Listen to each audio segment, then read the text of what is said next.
से नहीं हूँ, एजुकेशन के फील्ड से नहीं हूँ। मैं एक कलाकार हूँ, एक आर्टिस्ट हूँ, एक क्रिएटिव इंसान हूँ। और आप लोग बेहतर जानते हैं एजुकेशन के बारे में। इतने साल से आप एजुकेशन चला रहे हैं। पिछले कुछ साल से मेरा अनुभव हुआ है, चूँकि मैंने कुछ फिल्में की हैं। एक फिल्म थी तारे ज़मीं पर, और अभी हाल ही में मेरी जो फिल्म आई है 3 इडियट्स, ये दोनों फिल्में एजुकेशन के टॉपिक पर हैं। तो लिहाजा मैं इस वजह से मैंने काफ़ी रिसर्च की एजुकेशन के ऊपर, और कुछ चीज़ें मेरे सामने आई हैं और वो चीज़ें मैं आपके सामने रखना चाह रहा हूँ। आज यहाँ पेरेंट्स हैं, एजुकेटर्स हैं, टीचर्स हैं, बच्चे भी हैं। हो सकता है पता नहीं मैं कितना सही बोल रहा हूँ, गलत बोल रहा हूँ, लेकिन मेरे कुछ विचार हैं जो मैं आपके सामने रखना चाहूँगा एजुकेशन से जिनका संबंध है। और वो ये कि सबसे पहले तो हर बच्चा ख़ास होता है। ये मैंने डिस्कवर किया अपने रिसर्च में। हर बच्चा ख़ास होता है। हर बच्चे में हमारी तरह, आपकी तरह और हमारी तरह, हर बच्चे में कुछ ना कुछ काबिलियत होती है, कुछ ना कुछ कमज़ोरी होती है। मुझ में भी कमज़ोरी है, काबिलियत है। आप में भी कुछ ना कुछ काबिलियत और कमज़ोरी है, और हर बच्चे में कुछ ना कुछ कमज़ोरी और काबिलियत होती है। और हमें as parents, as elders, as education system, हमें हर बच्चे की खासियत को पहचानना है, उससे मदद करनी है। उसकी क्या खासियत है, उसका क्या दिल चाहता है, उसे किस चीज़ में खुशी मिलती है, वो हमें उसको हेल्प करना है कि हम उसको वो ढूंढ सके, और उसमें हमें सपोर्ट करना है। और जो उसकी कमज़ोरी है उसमें हमें उसको सपोर्ट करना है। मुझे अक्सर एजुकेशन इंस्टीट्यूट्स मुझे बोलते हैं कि हम हमारे स्कूल में सारे बच्चे पास होते हैं, हमारे स्कूल में सारे बच्चे फर्स्ट आते हैं, या हम जो बोर्ड एग्ज़ाम है उसमें हमारे सारे बच्चे पास होते हैं। मुझे एक सवाल पूछना है कि हमारे कितने बच्चे खुश हैं। सबसे बड़ा सवाल मेरा ये है, how many of our children are happy. और वो जो हैप्पीनेस कोशेंट है ना, वो मेरे लिए सबसे अहम है। क्योंकि देखिए, पढ़ाई लिखाई तो हम सीख ही लेते हैं। जब मुझे कोई चीज़ सीखनी होती है तो मैं कुछ ना कुछ करके सीख ही लेता हूँ। हमारी फिल्म 3 इडियट्स जब रिलीज़ होने वाली थी, रिलीज़ से पहले हमने कई स्क्रीनिंग्स रखे थे, टेस्ट स्क्रीनिंग जिसको हम कहते हैं, जिसमें कि हम ऑडियंस जैसे आप लोग हैं उनको बुलाते हैं, फिल्म दिखाते हैं, उनसे पूछते हैं कि फ़िल्म कैसी लगी। ऐसे एक टेस्ट स्क्रीनिंग हमने किया था। बम्बई में एक फैक्ट्री में कारीगर लोग काम करते हैं, तो करीब 25-30 कारीगर आए थे उस स्क्रीनिंग में। स्क्रीनिंग के बाद एक कारीगर था, उसने मुझसे एक सवाल पूछा। उसने मुझसे ये पूछा, आप लोगों ने फिल्म देखी है 3 इडियट्स?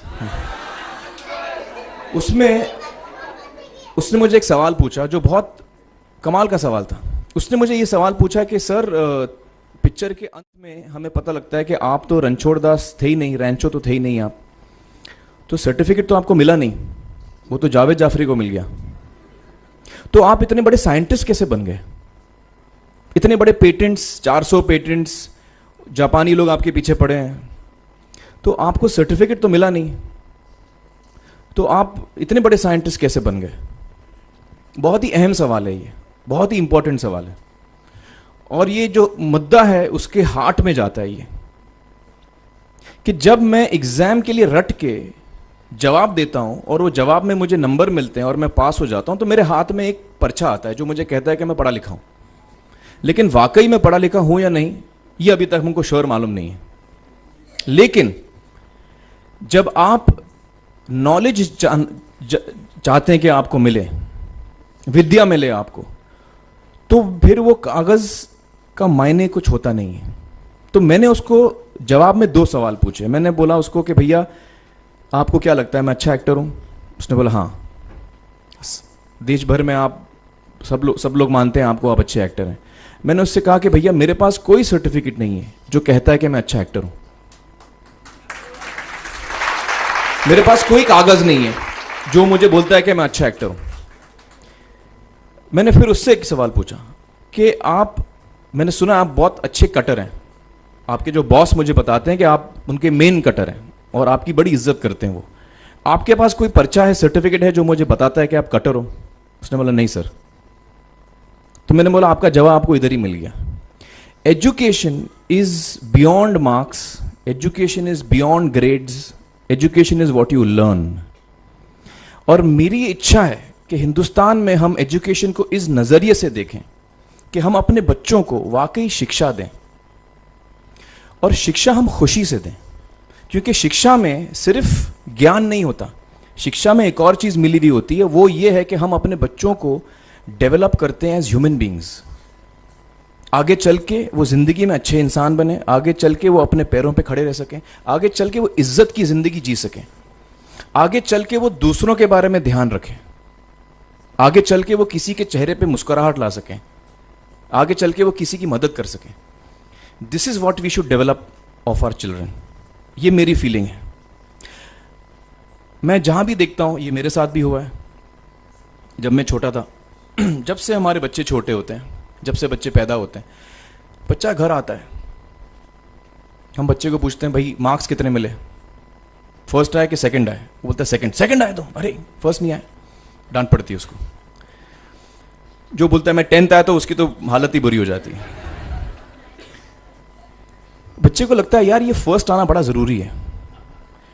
उसको रेस में हम पूछते हैं तुम रेस में फर्स्ट आए कि सेकंड आए? में हम उसको बचपन से, जब से वो केजी लोअर केजी में होता है, जब लोअर केजी में रेस होती है, चमचा मुंह में लगा के उसमें नींबू डाल के भागते हैं। उसमें भी हम बच्चे को पूछते हैं अरे मेरा बेटा फर्स्ट आएगा, ला, ओ बेटा मेरा फर्स्ट आना, मतलब पेरेंट्स चिल्ला रहे हैं बेटा भागो, मतलब नींबू लेके भागो। तो उसमें होता क्या है कि बच्चे को लगता है कि यार ये बड़ा जरूरी है। मेरे पेरेंट्स को हमेशा, मेरे पेरेंट्स मुझे एक ही सवाल पूछते हैं, मैं फर्स्ट आया कि नहीं। उसके जहन में ये बात बैठ जाती है कि मेरे को अव्वल आना है, मेरे को कंपीट करना है, मेरे को बाकी लोग से आगे निकलना है। टीचर्स भी यही सवाल उसको पूछते हैं आमतौर पे, मेरे साथ हुआ है। होता क्या है कि जब वो बच्चा 21 साल का होता है तो वो बड़ा सेल्फिश हो जाता है, और उसको सेल्फिश हमने बनाया, हमारे सिस्टम ने बनाया। वो अपने बारे में सोचता है और किसी के बारे में नहीं सोचता, क्योंकि यही हमने उसको ट्रेन किया बचपन से। बचपन से हमने उसको यही ट्रेन किया कि बेटा तुम पहले आना, बाकी सब लोग को भूल जाओ। तो जब वो नौजवान बनता है तो उसका नजरिया सोसाइटी की तरफ यही हो जाता है कि भैया मुझे आगे बढ़ना है, बाकी सब बाय हुक और by crook I must succeed, I don't care about anybody else. मेरा ये दिल कहता है, मेरा ये दिल चाहता है कि अगर हम जितने यहां पेरेंट्स हैं, एडल्ट्स हैं, यंगस्टर्स हैं जो कल जाके पेरेंट्स बनेंगे, अगर हम अपने बच्चों को ये सीख दें जब वो छोटे हैं, जब वो घर आए हम उसको ये सवाल पूछें, ये नहीं पूछें कि मार्क्स कितने मिले, उसको ये पूछें कि बेटा आज तुमने किसकी मदद की, आज तुमने किसके चेहरे पे मुस्कुराहट लाई। अगर हम उसको ये पूछें तो उसको ये लगेगा कि यार जरूरी ये है। मेरे पेरेंट्स मुझे हमेशा ये पूछते हैं, मार्क्स का तो कभी पूछते नहीं, वो मुझसे ये पूछते हैं कि भैया तुमने किसको हेल्प किया आज। तो हेल्प करना लोगों को, लोगों के बारे में सोचना, लोगों के चेहरे पे मुस्कुराहट लाना, ये मेरे पेरेंट्स के लिए बड़ा इंपॉर्टेंट है। साइकोलॉजिकली वो इस चीज़ के साथ बड़ा होगा। स्कूल वही जाएगा, पढ़ाई लिखाई वही करेगा, वो उसका नज़रिया थोड़ा बदल जाएगा। जब वो बच्चा नौजवान बनेगा, 21 साल का होगा, और सारे बच्चे उस उम्र के जब 21 साल के होंगे, हमारी सोसाइटी चेंज हो जाएगी।